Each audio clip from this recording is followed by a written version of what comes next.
Hi, I'm Tom, and this is the Gospel according to St. Mark. I want you to think about the best party you've ever been to in your life. Whether it was a cocktail party or an all-night rager, what was the best party you've ever been to? Now ask yourself this question: would you think Jesus would show up to this party? Now, before you answer that, I want you to walk through today's story. We're continuing our journey through the Gospel of Mark, and in our story today, Jesus is going to meet some people and encounter them at a party. So here's how the story begins. Jesus went out again beside the sea, and the whole crowd gathered around him, and he taught them. As he was walking along, he saw Levi, son of Alphaeus, sitting at the tax booth, and he said to him, "Follow me." And he got up and followed him. So Levi is a tax collector, and some things about tax collectors that are worth knowing. Tax collectors were among the most hated people in the ancient world. The way they got their job was this: they had been basically contracted out to collect taxes for the Roman Empire. And whatever they charged on top of what the Roman Empire asked for, that would be the money that they would collect for themselves. So if the Roman Empire said get 1 day's wages from somebody, the tax collector might go around to someone and say, "I would like 2 or 3 days' wages back," because that would be their payment on top of what the empire asked for. And they are considered the most hated people in the ancient world. So it's strange that Jesus would pick this tax collector as someone to follow him. He's somebody who is in the margins of society. He's not in the way that the leper was from the last time we talked. The leper was somebody who had been ostracized, but was a victim of society.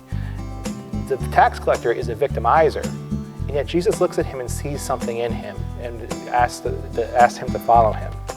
The story continues.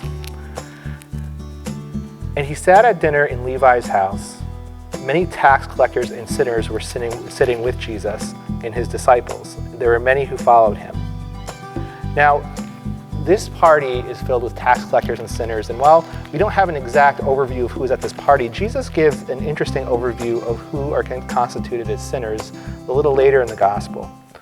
He says that sinners are people who commit fornication, theft, murder, adultery, avarice, wickedness, deceit, licentiousness, envy, slander, pride, and folly. So if you can imagine who's at this party, you can imagine people are having a pretty good time at this party. Now, Jesus, if you're noticing, he has no problem sitting amongst these people. In fact, he celebrates the opportunity. There is another group that have kind of come on the scene who have some problems with what Jesus is doing, and it's a group called the Pharisees. The Pharisees were teachers of the law, and they were very rigorous in how they followed the law, and they did not like what they were seeing in Jesus. Jesus could have been making himself impure by being with these people. He could have made himself, put himself in a situation where he wouldn't be eating kosher food, or he could be eating the wrong thing, or he could be bumping up against people who were sinful. And they saw that as a problem, because a teacher was supposed to be someone who was impeccable. But the Pharisees saw this, and they had every problem with what Jesus was doing, and they asked Jesus this. They say, "Why does he eat with tax collectors and sinners?" Now, this kind of thinking is something you may have bumped into in your life if you've been in a church setting and you've ever felt yourself judged. If you've ever been around people who seemed very pious and seemed to have, known their faith and lived their faith, but you felt like you were being judged around them. This is exactly what the Pharisees were like. So if you can picture the scene, you have the party happening which is Jesus and all these people who are fairly hard partiers, and you have these people on the outside of the scene, and they're just sitting there and judging. Where would you see yourself, right? Would you be with the Pharisees, or would you be Jesus partying?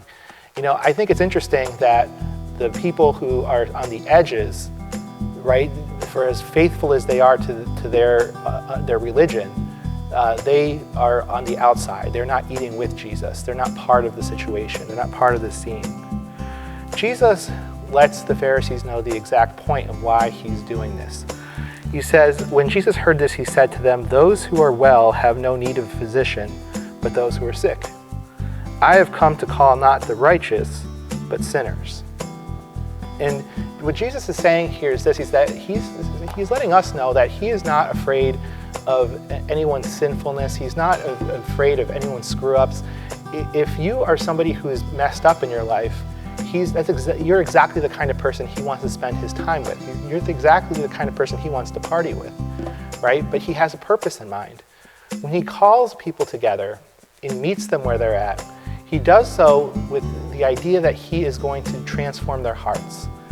He is looking at this opportunity that's in front of him as an opportunity to bring people closer to God and to transform their lives.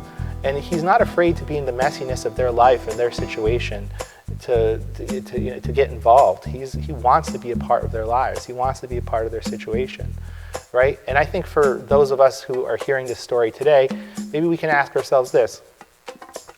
Do we feel that we are too far from God? Do we feel that God would not show up to our party? Well, if that's the case, just know that you have a friend in Jesus. He's more than willing to come to your party. He's more than willing to be with you. And he wants you to be surprised by the encounter that can happen and the transformation that can happen when we actually do meet him.